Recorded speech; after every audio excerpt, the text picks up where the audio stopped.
My name is Corporal James Mitchell, and what I'm about to tell you happened in the winter of 1944. I was 23 years old, assigned to a remote listening post in the Ardennes Forest, Belgium, though we were operating under American command. They needed experienced radio operators, and I'd trained at Fort Monmouth before deployment.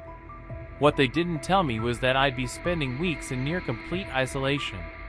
The post was a repurposed stone hunting lodge, half buried in snow, about 8 miles from the nearest Allied position.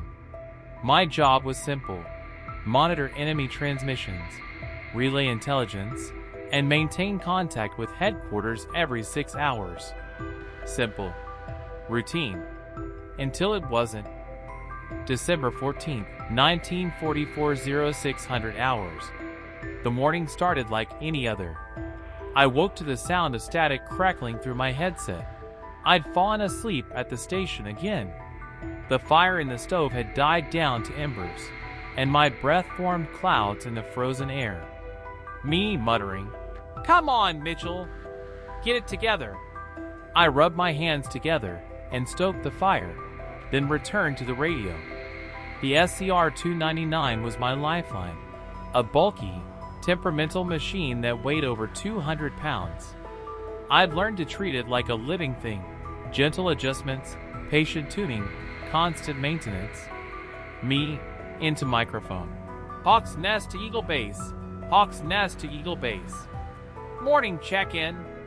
Over. Static. I adjusted the frequency dial. Me, Hawk's Nest to Eagle Base. Do you copy? Over. More static. Then, finally, radio voice. Lieutenant Dawson. Eagle Base to Hawk's Nest. We copy, Mitchell. Loud and clear. Report status. Over. Me. All quiet here, sir. No enemy activity detected. Equipment functional. Supplies adequate. Over. Lieutenant Dawson. Copy that, Hawk's Nest. Stay sharp. Intelligence suggests increased enemy movement in your sector. Next check-in at 1,200 hours. Over and out. The line went dead. I logged the exchange in my notebook. December 14th, 0600 contact established. All nominal. 1,130 hours. I was heating a can of beans when I heard it. A faint voice breaking through the static. Not on the scheduled frequency. I rushed to the radio and fine-tuned the dial. Unknown voice. German accent. Fragmented. Einheit 3, position. Achtung. Enemy transmission.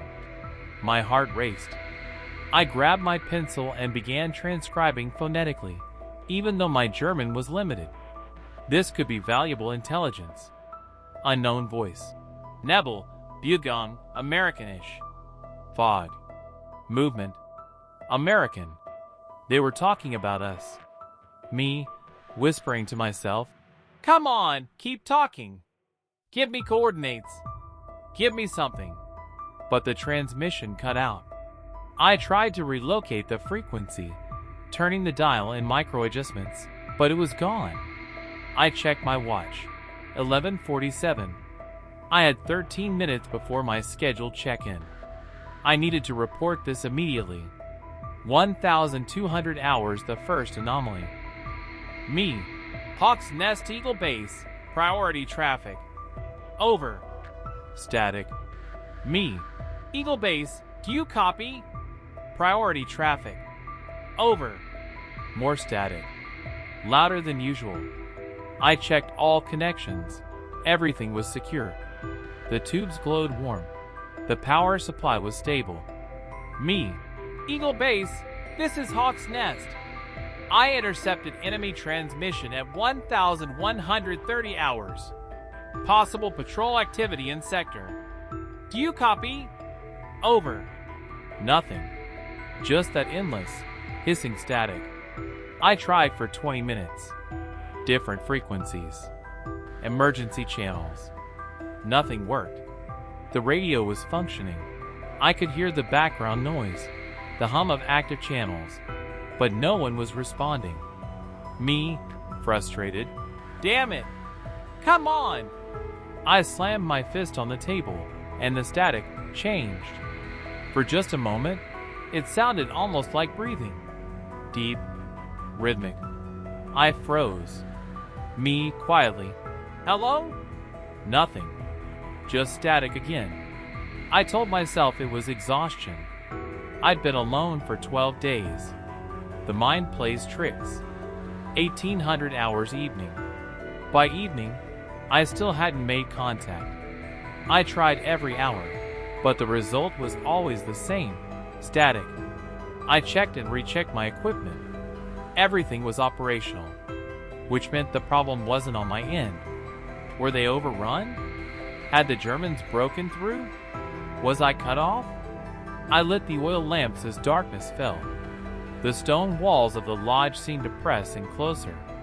Outside, the wind howled through the bare trees, and snow began to fall heavily. Me, into radio. This is Hawk's Nest on emergency frequency. Any Allied station, please respond. Over. Static. Me. Is anyone out there? Over. And then, just for a second, I heard it. A whisper, barely audible beneath the static. Whisper. James! My blood turned to ice. My name. Someone had whispered my name. Me, stammering. W, who is this? Identify yourself. Over. Static. Me. This isn't funny. Identify yourself immediately. Nothing. I ripped off my headset and stood up, breathing hard. The room felt too small, too quiet despite the crackling fire. I walked to the window and looked out at the endless white expanse of forest. No lights. No movement.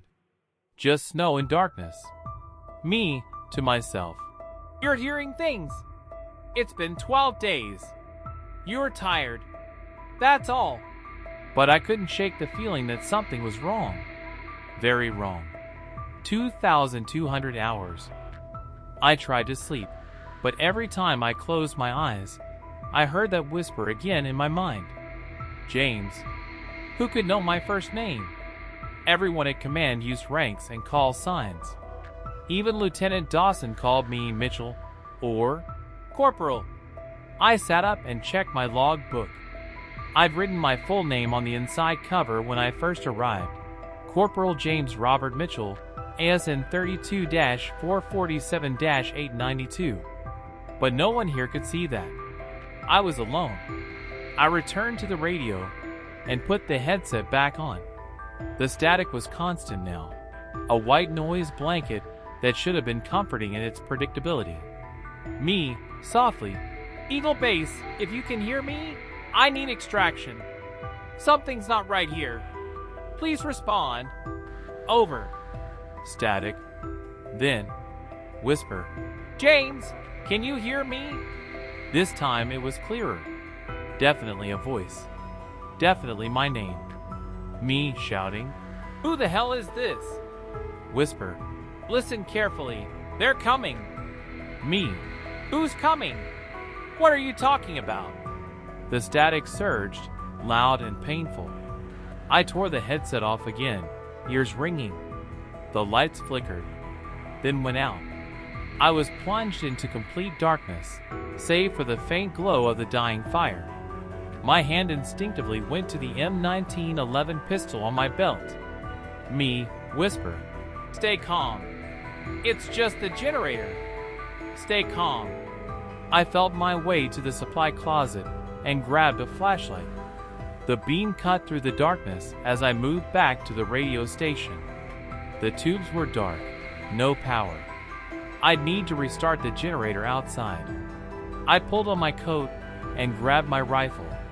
The wind hit me like a physical force when I opened the door. Snow swirled in the darkness, and my flashlight beam barely penetrated 5 feet. The generator shed was 30 yards from the main building.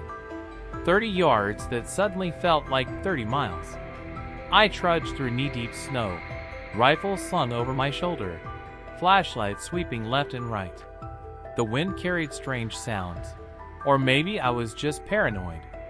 Everything sounded like footsteps, like breathing.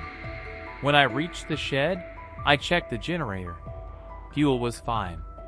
Oil levels good. I primed it and pulled the starter cord. Nothing.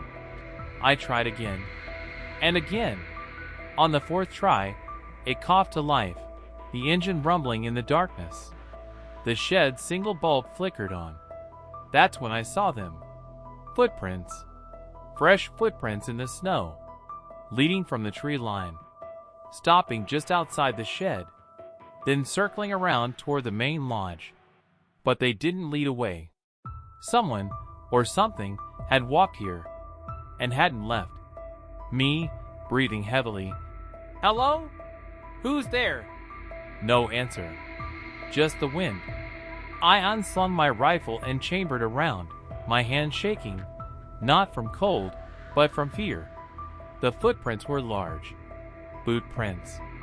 Military. I followed them back toward the lodge, flashlight in one hand, rifle in the other. They went right up to my door. To the door I'd just exited, which meant whoever made them should be inside. Right now. December 14th, 1944, 2245 hours. I stood outside my own door, rifle raised, flashlight beam shaking. The footprints ended right here. Whoever, whatever, made them was inside. My training screamed at me to clear the building properly, to call for backup. But there was no backup. No radio contact. No one coming. I was alone. Me, loudly. This is Corporal Mitchell, United States Army. Identify yourself immediately or I will open fire. Silence. Even the wind seemed to hold its breath. I reached for the door handle with my left hand, keeping my rifle trained forward. The metal was ice cold through my glove. I counted silently. 1, 2, 3. I kicked the door open and swept inside, flashlight cutting through the darkness. Empty. The main room was exactly as I'd left it. My notebook on the table. My half-eaten can of beans. The radio equipment powered back up, tubes glowing warm orange in the darkness. But something was different. Something felt wrong. Me, quietly. Hello? I cleared each room methodically. The supply closet. The small sleeping area. The latrine. Nothing. No one. I returned to the main room and bolted the door behind me. Then I checked every window, making sure they were latched. Finally, I dragged my desk to block the door, a makeshift barricade that wouldn't stop a determined intruder but might buy me seconds. The footprints made no sense. They went to the door. They didn't leave. But there was no one here. Me muttering, "Okay, Mitchell, think. Maybe they circled back while you were at the generator. Maybe the wind covered their tracks." But even as I said it, I knew it wasn't true. The prints were fresh. Too fresh. 2,300 hours. I put the headset back on, desperate for any human contact. The static was softer now, almost gentle. Me. Eagle Base, this is Hawk's Nest on emergency frequency. I have possible hostile contact at my position. Repeat, possible hostile contact. Requesting immediate extraction. Over. Static. Me. Anyone. Any Allied station. Please respond. Over. Then, cutting through the white noise, that voice again. Whisper. James, don't be afraid. Me. Stop it! Stop using my name. Who are you? Whisper. I'm trying to warn you. They're not what you think. Me. Warn me about what? Who's they? Whisper. The ones who are coming. The ones who are already here. A chill ran down my spine. Already here? Me. What do you mean already here? Where are you? How do you know my name? The static surged again, and beneath it, I heard something else. Something that made my blood freeze. Footsteps. Not outside. Not in the forest. On the roof. Slow, deliberate footsteps. Heavy boots on wooden shingles. Walking from one end of the lodge to the other. I grabbed my rifle and aimed at the ceiling, following the sound. Back and forth. Back and forth. Me shouting, "I know you're up there. Come down or I start shooting." The footsteps stopped. For 10 seconds, there was absolute silence. Then, bang, something heavy slammed against the roof directly above me. The impact was so violent that dust rained down from the rafters. I fired twice into the ceiling. The gunshots were deafening in the enclosed space, leaving my ears ringing. Me, "Next one goes through your head. Get down here now." Nothing. No more footsteps. No more impacts. Just silence. And the radio. Whisper, "You shouldn't have done that, James." December 15th, 1944, 0200 hours. I didn't sleep. Couldn't sleep. I sat with my back against the wall, rifle across my lap, watching the ceiling. Every creak of the old lodge made me flinch. The fire had burned low again, and I didn't dare leave my position to stoke it. The cold seeped into my bones. I tried to think rationally, logically. Theory 1. Enemy infiltration.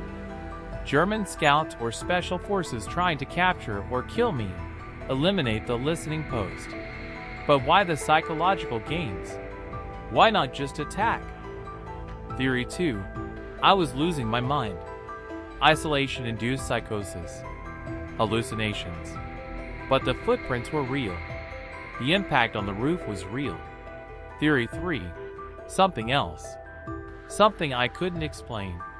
I didn't want to consider Theory 3. Around 0200 hours, exhaustion finally began to win. My eyelids felt like lead weights. I set my rifle beside me and told myself I'd just rest my eyes for a moment. Just a moment. 0430 hours dream or reality. I woke, or thought I woke, to the sound of the radio. But not static this time. Music. Big band. Glenn Miller. Moonlight Serenade. I blinked in confusion. The fire was blazing hot, fully stoked. The room was warm. And sitting at my radio station, with his back to me, was a man in a U.S. Army uniform. Me, groggy. Who are you?" The man didn't turn around. He just kept adjusting the radio dials, the music flowing clearly through the speakers. Man, casual tone. "Nice setup you got here, Jimmy. Real nice." Me, "Don't call me that. Nobody calls me that." My rifle. Where was my rifle? I looked down. It was gone. Man, "You should have left when you had the chance. Before midnight. That was your window." Me, "What are you talking about? Turn around. Let me see your face." The man's shoulders shook. Laughing? Man, "You really don't remember, do you?" December 12th. "The transmission you intercepted. The one you didn't report." My mind raced. December 12th? 2 days ago? Me, "I reported everything. Every transmission." Man, "Not that one. The one at 0317 hours. The one that said your name." I felt sick. Had there been a transmission at 0317? I checked my log constantly, but those early morning hours blurred together. Me, I don't remember that." The man finally turned around. His face was mine. Not similar. Not a resemblance. Identical. Same eyes. Same scar on the left cheek from a childhood accident. Same everything. Other me, smiling sadly. "That's the problem, James. You've been trying so hard to forget." I stumbled backward, hitting the wall. Me, "This isn't real. This isn't happening." Other me, The radio doesn't lie. You heard them. You heard what they said. And you knew, deep down you knew, that something was wrong. But you didn't want to believe it. Me. Believe what? What are you? Other me. I'm what's left. The echo. The warning. And time's running out. He pointed at the window. Outside, dawn was breaking, but the light was wrong. Too red. Like blood. Other me. They're coming with the sunrise. And when they get here, you need to make a choice. Me. What choice? Other me. Tell the truth or become one of them. 0600 hours actual awakening. I jerked awake, gasping. I was still slumped against the wall. The fire was nearly dead, embers and ash. The room was freezing. My rifle was exactly where I'd left it. The radio was off. It had all been a dream. A nightmare brought on by stress and isolation. Me, shaking. Get it together. Just a dream. Just a damn dream. But when I looked at the radio, I noticed something that made my stomach drop. The frequency dial had been moved. It was now tuned to a frequency I'd never used. One I didn't even know existed on this equipment. And written in the frost on the window, written from the inside, were 3 words. They are here. 0630 hours. I grabbed my log book with trembling hands and flipped back to December 12th. My entries were detailed, time-stamped every hour. But there, at 0317 hours, was a gap. The entry jumped from 0300 to 0330. 30 minutes missing. Had I fallen asleep? Had I forgotten to log something?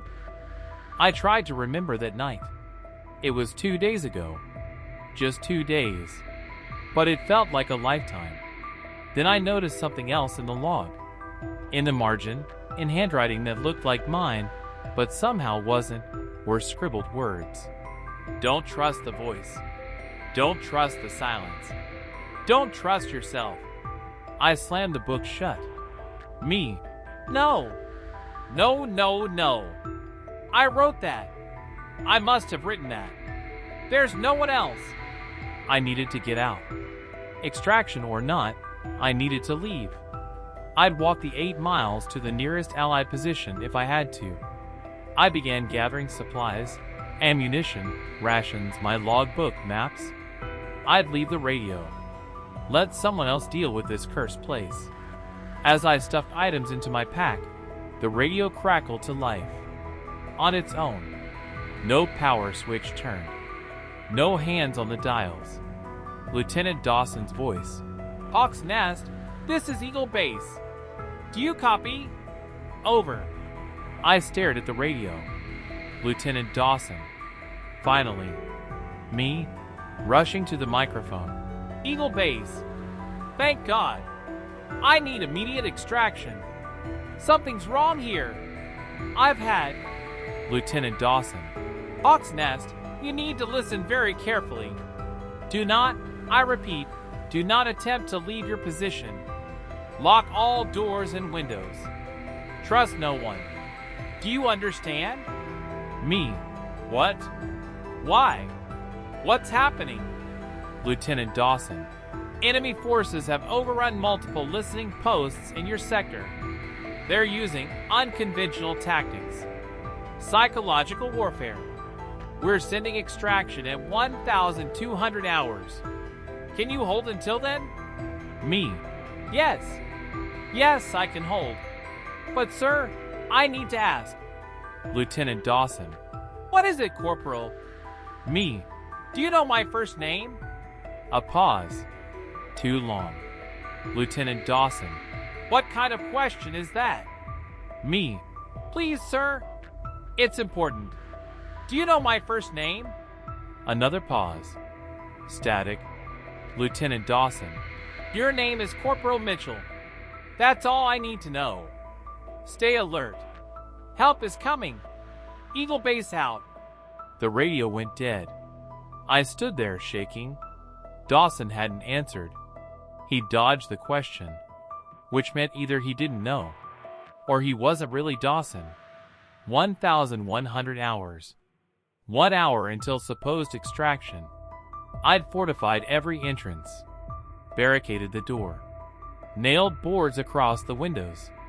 I sat in the center of the room, rifle loaded, pistol on my belt, knife in my boot.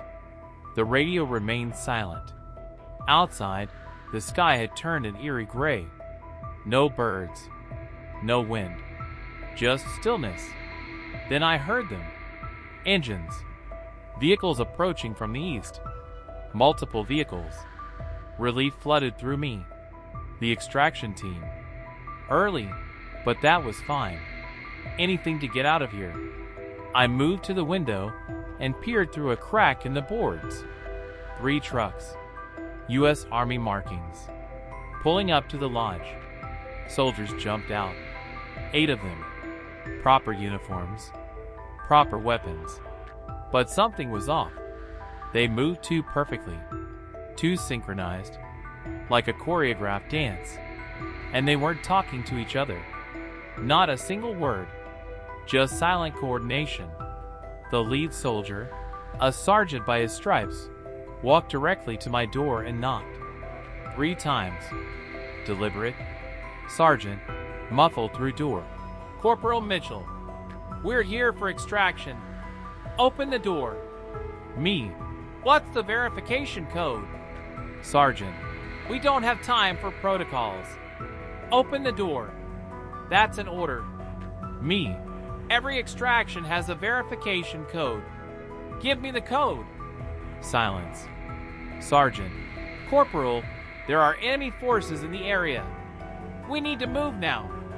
Me, then you can give me the code. It's 6 characters. Give me the code or you're not coming in. The silence stretched on. Then I heard it, faintly, through the door, whispering. All 8 soldiers, whispering in unison. All soldiers, whisper, James! James! James! I backed away from the door, rifle raised. Me, stay back. Stay the hell back. Sergeant, voice changing, becoming layered, wrong. You can't hide from us, James. We've been here all along. In the static. In the silence. In your dreams. The doorknob began to turn. Slowly. But I'd locked it. Bolted it. Barricaded it. It shouldn't be able to turn. Me. What do you want? Sergeant, we want you to remember. Remember what you heard on December 12th. Remember what you saw. Remember what you are? Me. I don't know what you're talking about. Sergeant, then look at your hands, James. Really look. I glanced down at my hands. They were shaking, gripping the rifle. Dirty, cold, and on my left palm, barely visible in the dim light, was writing. Like someone had carved it into my skin while I slept. Numbers, coordinates, and a date. December 12, 1944, 0317 hours. Sergeant, you were the first, James. The first to hear us. The first to let us in. And now you're going to help us find the others. The door began to splinter. December 15, 1944, 1115 hours. The door was splintering. The bolts groaned under pressure. I had seconds, maybe less. I did the only thing I could think of. I ran to the radio, ripped open my logbook, and grabbed the microphone. Me, shouting into radio. This is Corporal James Mitchell at Listening Post Hawk's Nest. Coordinates 50.4 degrees north, 6.1 degrees east. I am under attack by hostile forces impersonating U.S. Army personnel. If anyone can hear this, I need... The door burst open. But instead of the soldiers rushing in, there was only silence. I spun around, rifle raised. The doorway was empty. The trucks outside, gone. The soldiers, vanished. Just snow. Just forest. Just silence. Me, whisper. What? What the hell? I approached the doorway cautiously, weapons sweeping left and right. The fresh tire tracks in the snow were real. The footprints leading to my door were real. But the vehicles were gone, like they'd never existed. Voice from radio. "Good, James. Very good." I whirled back to face the radio. The voice was different now. Not whispering. Clear. Distinct. American accent. Calm. Voice. "You're finally paying attention." Me. "Who are you? What do you want?" Voice. "My name is Captain David Richter. Or at least, it was. Before December 12th. That date again. Me. "What happened on December 12th? Captain Richter. "You really don't remember? Or are you still trying to convince yourself it didn't happen?" Me. "I don't know what you're talking about." Captain Richter. "At 0317 hours, you intercepted a transmission. Not German. Not Allied. Something else. And you listened to it for 30 minutes straight. Do you remember now?" I closed my eyes, trying to force the memory back. December 12th, 0317 hours. I'd been half asleep at my post. The static was constant, white noise. Then, something changed. A frequency I'd never heard before. A signal that shouldn't have existed. And voices. Not speaking. Not words. Just patterns. Mathematical. Musical. Something that bypassed language entirely and went straight into my mind. Me, quietly. I remember. There were numbers. Sequences. I wrote them down." Captain Richter. "Look at your hand, James." I looked at my left palm. The coordinates. The numbers weren't random. They were the sequences from that transmission. Captain Richter. "You weren't the first to hear it. There were others. 12 other listening posts across the Ardennes. All of us intercepted the same signal. All of us listened. And all of us changed." Me. "Changed how?" Captain Richter. "The signal wasn't just a transmission, James. It was an infection. A frequency that rewrites the mind. Makes you see things, hear things. Makes you doubt what's real." Me. That's not possible." Captain Richter. "Isn't it? The Nazis have been experimenting with psychological warfare for years. Radio frequencies that induce paranoia. Sound waves that cause hallucinations. This is just the next evolution." My legs felt weak. I sat down heavily. Me. "So none of this is real? The footprints? The soldiers? The voice whispering my name?" Captain Richter. "Oh, they're real. In your mind, they're absolutely real. That's what makes it so effective. The signal plants suggestions, seeds of fear, and your own brain fills in the rest." Me. "Then why are you telling me this? If you're part of the infection." Captain Richter. "Because I broke free. Or I think I did. It's hard to tell anymore. But I've been trying to reach the others. The other 11 operators. Warning them. Trying to help them distinguish reality from the infection." Me. "How do I know you're real? How do I know this isn't part of the hallucination?" Captain Richter. "You don't. That's the genius of it. Once you start doubting reality, you can't stop. Every perception becomes suspicious. Every sound, every sight could be real, could be fabricated." Me. "There has to be a way to fight it, to break free." Captain Richter. "There is. The transmission operates on a specific frequency. If you can generate a counter frequency, a disruption pattern, you can break the hold it has on your mind. But you need precise calculations. And time." I looked at the numbers on my palm. The coordinates. The sequences. Me. "These numbers, they're the frequency pattern, aren't they?" Captain Richter. "Yes. Your subconscious recorded them. carved them into your own flesh to make sure you wouldn't forget. Part of you has been fighting this from the beginning, James. Part of you knew. Me. How do I create the counter frequency? Captain Richter, you need to reverse the sequence. Feed it back through your transmitter at exactly. The radio exploded with static. Painful, screeching static. And underneath it, multiple voices. Dozens, maybe hundreds. Voices. Don't listen to him, James. He's lying. He's trying to kill you. Destroy the radio. Destroy yourself. End it. End it now. I clutched my head, the sound drilling into my skull. Captain Richter, fighting through the static. James! Don't listen.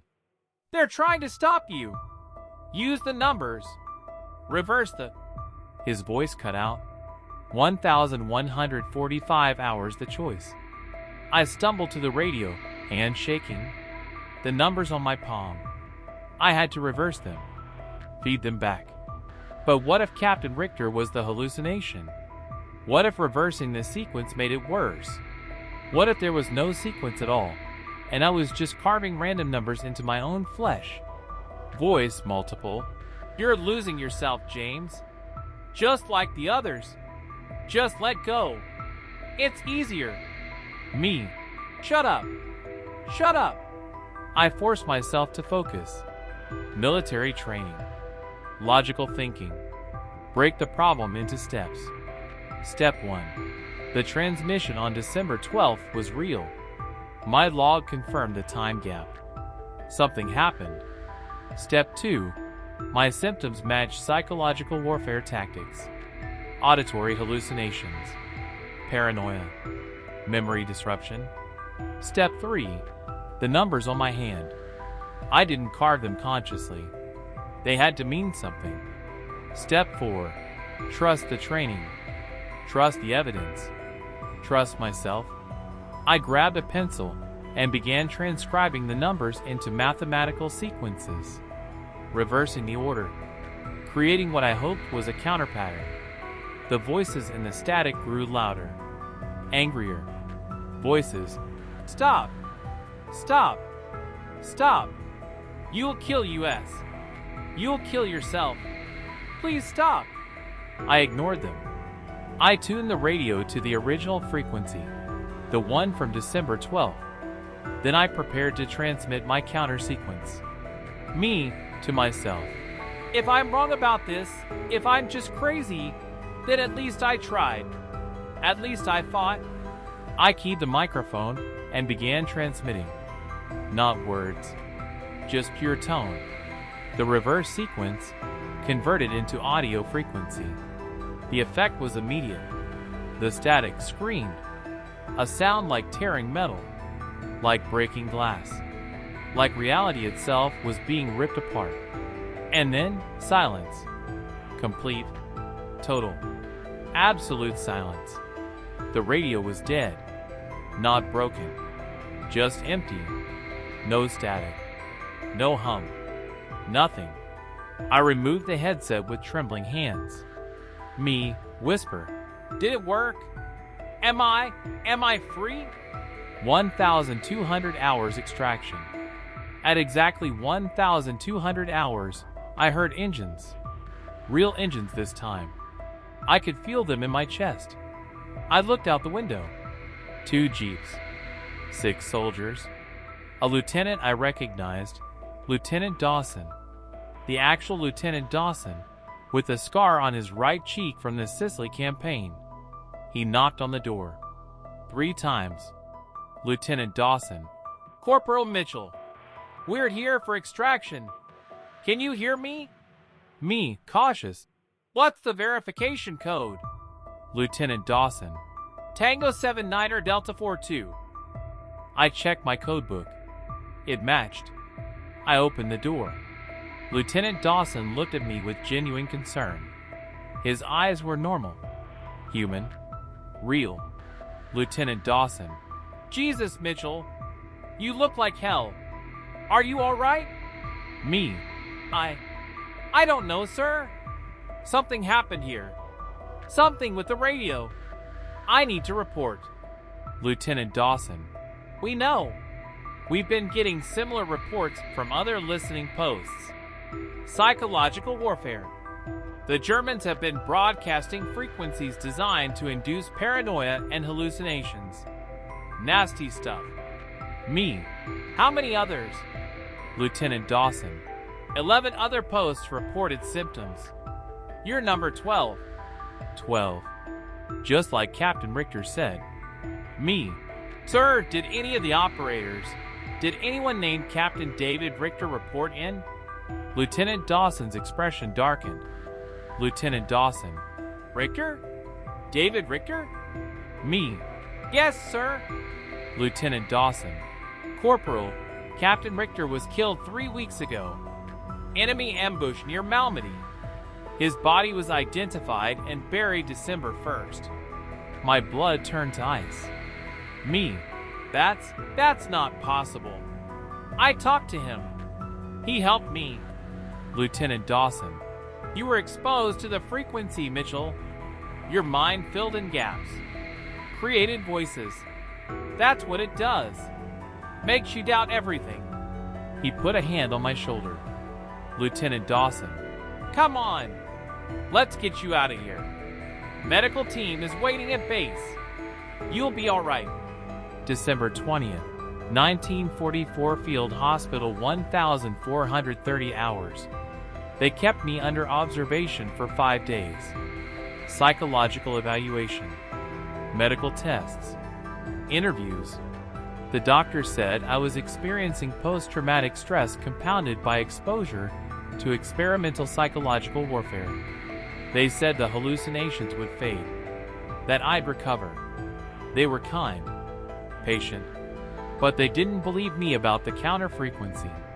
They thought I'd just had a psychotic break, and the arrival of the extraction team had snapped me out of it through sheer coincidence. Maybe they were right.